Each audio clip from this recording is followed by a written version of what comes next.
തേജസ് ന്യൂസിലേക്ക് സ്വാഗതം. 24 വർഷത്തെ രാഷ്ട്രീയ വൈരം മറന്ന് BSP നേതാവ് മായാവതിയും SP നേതാവ് മുലായം സിംഗ് യാദവും വേദി പങ്കിട്ടു. മെയിൻപുരയിൽ മുലായം സിംഗ് യാദവിന്റെ തിരഞ്ഞെടുപ്പ് റാലിയിലാണ് ഇരുവരും ഒരുമിച്ചത്. 1995 ശേഷം ആദ്യമായാണ് മുലായം സിംഗും മായാവതിയും വേദി പങ്കിടുന്നത്.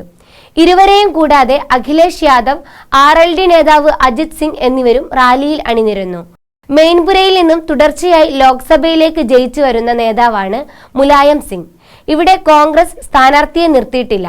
SP-യും BSP-യും 1993-ലാണ് മുമ്പ് കൈകോർത്തത്. BJP-യെ അധികാരത്തിൽ നിന്നും പുറത്താക്കാൻ BSP-യുടെ മുതിർന്ന നേതാവ് കാൻഷി റാമിന്റെ മുൻകൈയിൽ അന്ന് ഇരു പാർട്ടികളും ഒന്നിക്കുകയായിരുന്നു. തിരഞ്ഞെടുപ്പിൽ സഖ്യം ജയിക്കുകയും മുലായം സിംഗ് മുഖ്യമന്ത്രിയാവുകയും ചെയ്തു. പിന്നീട് 1995-ലാണ് സഖ്യം വേർപിരിയുന്നത്.